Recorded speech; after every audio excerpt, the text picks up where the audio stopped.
Cada vez mais vícios e distrações para fugir da vida. Então agora, aquilo que sempre houve, porque as pessoas sempre gostaram de fugir da vida, está ficando cada vez mais dramático. Hoje existem terapias para ajudar a pessoa a se libertar do vício de telefone celular, porque é uma coisa incrível como é que as pessoas estão viciadas com tudo. A tecnologia está avançando e está viciando em tudo. Computador vicia, joguinhos vicia, redes sociais vicia, telefone celular, WhatsApp, tudo vicia. E as pessoas estão ficando cada vez mais presas a isso. É claro que quando elas estão ali, naquela posição passiva, só vivendo em função disso, não estão evoluindo, não estão crescendo, estão paralisadas do ponto do seu desenvolvimento interior. E é lógico que a gente vai usar essas coisas, porque elas são boas, são necessárias, não há como não usar, mas não vamos deixar que elas nos usem. Né? Não vamos inverter essa relação, nós vamos usá-las. Não vamos ter um joguete na mão de quem construiu essas coisas de tal maneira que invada a nossa vida e que não sobre nada. É muito importante estarmos atentos a isso. E é uma preocupação tremenda isso. Hoje, toda hora eu vejo alguma coisa nos noticiários. Um dia desse, um cientista publicou como ele acha que vai ser o corpo humano daqui a uns 30 anos se nós continuarmos com a velocidade que temos de dependência de computador e celular. A postura corporal, como é que vai ser? Como é que o ser humano, o corpo humano, deve se transformar nesse tempo se a gente não mudar de postura? Então, cada vez mais estamos vendo esse tipo de problema. Como é que a gente responde para não fugir à vida, não deixar cair em nenhuma dessas armadilhas? Amando a própria vida e realizando-se com ela, ou seja, curtindo cada momento do seu dia. Eu saio de casa, a minha casa. Aliás, muitos pensadores sempre falaram isso. Quando você sai de casa, olhe para ela, se despeça com a vontade de voltar. Isso ajuda muito, cria um laço para que você esteja lá novamente. Percebendo os detalhes da sua casa, alegre por eles, alegre por você ter um espaço seu de intimidade, de conforto. Quando você pega o seu carro e sai, prestando atenção no seu carro, esse veículo que te ajuda tanto, que ali silenciosamente te apoia em tanta coisa. Prestando atenção no que você vê no caminho, nas flores que estão nascendo. Quando você passa ali pelo lago, está ventando muito, ele fica todo crespinho, a água parecendo que foi bordada pelo vento. Aí você vê, tem um monte de árvores floridas, sempre árvores diferentes, flores que foram plantadas. Vai olhando as coisas, vai curtindo a vida, vai curtindo olhar os detalhes. Chegar no seu trabalho, olhar o rosto de cada um, querer entender como cada um está, querer ver como pode ajudar, prestar atenção no ambiente em que você trabalha. Será que não dá para melhorá-lo? Será que ele é acolhedor? Será que algumas coisinhas colocadas ali não tornariam ele mais acolhedor, não melhorariam o estado psíquico de todo mundo? Enfim, prestando atenção na tua vida, querendo ser fator de soma, curtindo. Eu gosto da minha vida. Se eu gosto da minha vida, vai ser difícil me roubar dela. Vai ser difícil que alguém substitua a minha vida por outra coisa, porque é exatamente isso que acontece num vício. Você substitui a sua vida por outra coisa, por um avatar que está lá dentro do negócio, por alguma coisa. A tua vida é muito insípida, então viver uma fantasia dentro de uma tela, e abandona completamente a própria vida. Buscar estar presente e aprender com a vida, corpo e mente juntos. Isso é uma frase que não é minha, é de Carl Jung. Ele dizia já no seu tempo que nós devemos manter corpo e mente juntos todo o tempo. Eu diria que corpo, mente e alma juntos todo o tempo. De tal maneira que a gente esteja inteiro em tudo aquilo que a gente faz. Estejamos inteiros em todos os lugares. Lembrem daqueles contos antigos que falavam a respeito de um sábio. Acho que já contei isso para vocês muitas vezes. Um sábio que estava... Todo mundo ficava pensando como é que ele tinha chegado a ser tão sábio. Todo mundo se perguntava. E um dia foram perguntar para ele: mestre, como é que o senhor chegou a ter tanta sabedoria? Ele falou: simples, quando eu estou descascando uma laranja, eu estou descascando uma laranja. Toda a minha consciência está na laranja, na casca, na faca. Eu estou inteiro aí, não tem nada fora. Em tudo que eu faço, eu vou com toda a minha presença, corpo, mente e alma naquilo que eu faço. E assim aprendo com as coisas e assim cresço, percebo detalhes. A vida é toda pedagógica, vou aprendendo com a vida, vou vendo os símbolos à minha volta, vou crescendo a partir desses símbolos. Então, esse é um elemento. Se nós formos presentes na nossa vida, se amarmos, se considerarmos ela interessante, se buscarmos os simbolismos da vida, Ontem saiu uma palestra minha na internet falando sobre sincronicidades. Buscar as sincronicidades da vida, os detalhes em todos os lugares onde você vai, cada vez mais esse laço de ligação com a tua vida, nada nem ninguém é capaz de romper. Às vezes as pessoas pensam, não, mas o pessoal que está ganhando dinheiro, está se desenvolvendo, é porque está enfiado no computador o tempo todo. Olha, eu duvido. O pessoal que está ganhando dinheiro tem que estar ligado no cliente, nas necessidades do cliente, no ser humano que ele é, no que ele precisa, nas características do ser humano. Agora mesmo eu conheci um grupo de agentes de investimento, um grupo de jovens que trabalha como agentes de investimento. Tem que conhecer o perfil do cliente a partir da idade, as resistências que ele tem, como ele pensa, qual a inclinação que ele tem, como ele é mais simpático às propostas que você faz. Tem que ter um conhecimento humano muito forte, se só entendesse os computadores não fazia nada. Eu duvido que quem criou o próprio computador não tivesse que entender de ser humano também. Senão não teria dado certo. Né? Não pensem que quem está dando certo no sentido material é porque só entende de máquina. Não existe isso. O ser humano é um fator fundamental em tudo. Né? Então, cultivar momentos de paz e de serenidade, cultivar momentos de estar consigo mesmo, começar a gostar de uma coisa chamada silêncio interior, produzir momentos na sua vida que você tem um pouco de silêncio interior, e você pode começar a perguntar a si próprio o que você está pensando da sua vida, se você está feliz, quais são seus sonhos, se você está caminhando na direção deles, como você está administrando o seu tempo, será que ele está rendendo alguma coisa? Será que eu estou sendo justo comigo mesmo, justo com o meu tempo? Momentos de solidão, momentos onde o silêncio se produz e você possa ouvir, como dizia Helena Blavatsky, a voz do silêncio.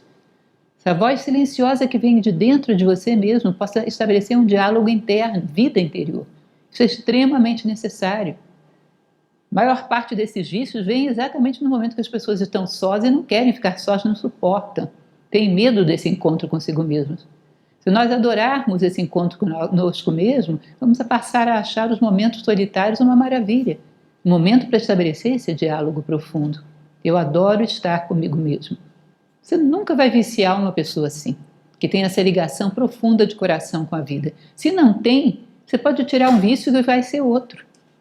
Se não tem, você corta um vício e ele pega outro. Mas não tem jeito, ele está desligado, desconectado da vida, ele precisa de alguma coisa para estimulá-lo. Porque a vida não está estimulando.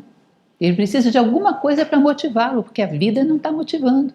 Então ele vai sempre estar rastreando a última novidade do mercado. E vai estar sempre viciado em alguma coisa. Não pensem que é a tecnologia que é culpada, não. Acho que no passado já deve ter tido gente viciada em sinais de fumaça. Porque fugir da vida o homem sempre fugiu. Sempre fugiu. E dentro deve ter havido um roteiro para que ele se alienasse da realidade. Então, buscar amar a vida faz com que a gente fuja dessa escravidão dos vícios que estão surgindo de maneira galopante, que muitas vezes nos atinge. Medo, insegurança e ansiedade crescentes. Só voltando no assunto anterior, eu um dia desse vi uma reportagem, pena que não a memorizei, não teria como, foi muito rápido, mas algumas coisas que eles falaram eu achei interessantes, porque eles notavam quando é que a gente pode perceber que já está tendo um vício. Dizia, por exemplo, se quando você abre os olhos na cama pela manhã, a primeira coisa que você pensa é olhar no seu celular, você já está viciado. Você pergunta para a pessoa, você é viciado? Não, de jeito nenhum. Observem. Primeira coisa que eu penso quando eu abro os olhos, deixa eu olhar meu celular, já está viciado. Prestem atenção nessas pequenas coisas. Né? Então, medo, insegurança e ansiedade crescentes. Nós sabemos que é muito comum, todo mundo conhece isso, que a mídia crie medos. Ela vai inserindo medos na vida das pessoas. Depois ela nos vende remédios que ela mesma criou para o medo que ela mesma criou. E nos coloca eternamente inseguros e ansiosos. A vida inteira é assim. Cria muito mais perigos e muito mais violentos do que eles realmente são. Está sempre nos colocando em pânico. Que aí, em cima dessa fragilidade, ela vai oferecer as suas soluções e você está vulnerável. Então, é muito importante que a gente saiba trabalhar com esse excesso de medo e também com a ansiedade. Nunca estou contente no lugar onde eu estou. Sempre desejo algo que vem mais adiante. Vem depois, vem quando? Não sei, mas eu sempre estou ansioso por alguma coisa. Essa alguma coisa é melhor do que esse momento? De vez em quando parem e olhem para o momento que vocês estão. Tem tanta coisa particular, tanta coisa bonita. Olhar para os olhos de cada um de vocês nesse momento é uma coisa super bonita. É um fluxo. Não sou eu que estou falando, vocês estão me dando um monte de indicações do que eu devo falar. É um fluxo de informações que a gente está trocando. É muito bonito a gente estar aqui em nome de uma coisa nobre, de uma coisa mais elevada. Todo momento é peculiar, todo momento tem um valor específico. Às vezes eu paro e me lembro do rosto de pessoas que eu estava dando aula há 10 anos atrás e lembro daquela expectativa, do olhar. São momentos muito belos. De vez em quando pare a cena e olhe para o momento que você está vivendo. Como ele é belo, como ele é interessante e é irrepetível na nossa vida. Todos eles. Né? Então, como eu respondo a esse medo, insegurança e ansiedade? Não deixar que alimentem o medo em mim. Ou seja, começa um jogo de programas de TV, de mídia em geral, que você percebe que está só fazendo milhões de comentários sobre um crime, voltando ali 1000 vezes, atiçando em você aquele pensamento mórbido, aquele pensamento circular. Você noticiou um crime e acabou, vamos embora. Não, fica ali rodando em cima daquilo, noticiando aquilo dias a fio. Chega! Esse pessoal está trabalhando para me escravizar, para gerar em mim medo. Não leio mais. Não leio mais nada sobre esse assunto. Informado eu já estou. A partir daqui é morbidez. Não entro mais nesse jogo. Acabou. Informado eu já fui. Agora é só morbidez. Então não deixar que alimentem o medo em mim. Claro, todos nós vamos fazer o sensato para aumentar a segurança e ficar em paz. Não vamos bobear. Então, nossa casa vai ser trancada da melhor maneira possível, vamos ter o nosso carro com as trancas que for possível, vamos ter cuidado para não passar em determinados lugares muito vazios à noite. Isso é sensato. Vamos fazer o sensato para manter a nossa segurança. Mas não vamos ficar neuróticos. Porque senão essa vida não vai nem valer a pena, vai ser segura e neurótica. Né? Nós precisamos de uma vida segura e frutífera, feliz, que nos dê realização. Neuróticos e ansiosos é uma vida que não vale a pena, por muito segura que seja. Então, muito cuidado. Eu faço o meu melhor e vivo. Faço o meu melhor e deixo a vida fluir. É sempre assim. Uma frase de Helena Blavatsky que eu gosto muito, que ela diz: quem faz o seu melhor faz tudo o que se pode esperar dele. Então, segundo uma margem lúcida de atitudes, faça o melhor e vá viver. Não fique preso a essas coisas, nem deixe que ninguém te prenda a essas coisas. A morbidez geral que existe na sociedade. Eu costumo dizer, e cada vez mais eu me convenço de que isso é verdade, que para uma notícia de uma pessoa que praticou um crime, tem 10 notícias de pessoas que estão fazendo coisas boas. Mas isso não vai para a mídia. Isso não interessa. Que isso mudaria o estado de espírito das pessoas de uma maneira tremenda. Às vezes eu pergunto para as pessoas: você sabe que tem gente fazendo coisas boas no mundo? Não, não sei. Só sei do corrupto, do assassino, do não sei o quê, do não sei o quê. Tem muita gente fazendo coisa boa no mundo, sabia? Não, não sei, não conheço ninguém. Isso é impossível, gente. Isso é impossível. Pare para pensar, ao longo da nossa vida, eu tenho 58 anos, ao longo da minha vida, 95% das pessoas que eu conhecia, ou talvez até mais, eram pessoas de bem. Podiam não ser pessoas extraordinárias, mas pais de família, pessoas que estavam tocando a sua vida, querendo sustentar os seus filhos, nada de mal. 95% das pessoas que eu conheci na minha vida, ou mais.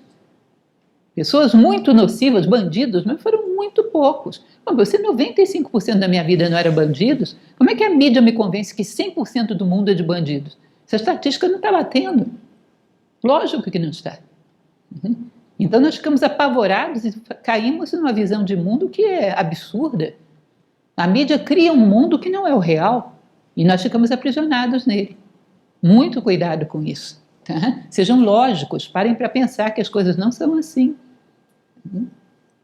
Considerar que o momento mais importante da vida é agora. O ansioso sempre espera alguma coisa muito boa, muito extraordinária que esteja acontecendo no futuro. Imagine que essa coisa está acontecendo agora. Você vai ver que ela não é tão boa e tão extraordinária assim. É uma coisa muito simples, que se você ficar na expectativa dela, vai ter a frustração. E perceber as coisas boas e extraordinárias que estão de fato acontecendo agora. É uma bobagem ficarmos sempre esperando o momento que está no futuro. A história sempre vai fluir e aquilo que daqui a pouco é futuro, daqui a pouco vai ser passado também. É uma reta contínua a vida, onde todos os pontos têm o mesmo valor. Por que eu tenho que ficar curtindo aquilo que ainda vem e não o momento atual?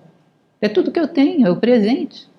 Não tenho expectativas de que o futuro vai resolver os meus problemas. Resolvo meus problemas agora. Faço o melhor pelos meus problemas agora. Uso a imaginação, a criatividade e faço como o moço da história em quadrinhos. Ou eu faço o melhor para resolver os meus problemas agora, ou não farei nunca. Curtir o momento presente é um antídoto poderoso para o ansioso. Não colocar expectativas e ficar sempre ausente do momento atual, sempre esperando uma coisa no futuro. Quando alcança, espera outra no futuro. Nunca está de corpo, mente e alma presente no lugar onde ele está. Cuidado, porque isso é uma fonte de desequilíbrios e muitas vezes você vai ver já resvalou para o patológico. A ansiedade comum, cotidiana, ela pode resvalar para o patológico a qualquer momento. Daqui a pouco você tem que se medicar porque não aguenta mais viver com ansiedade.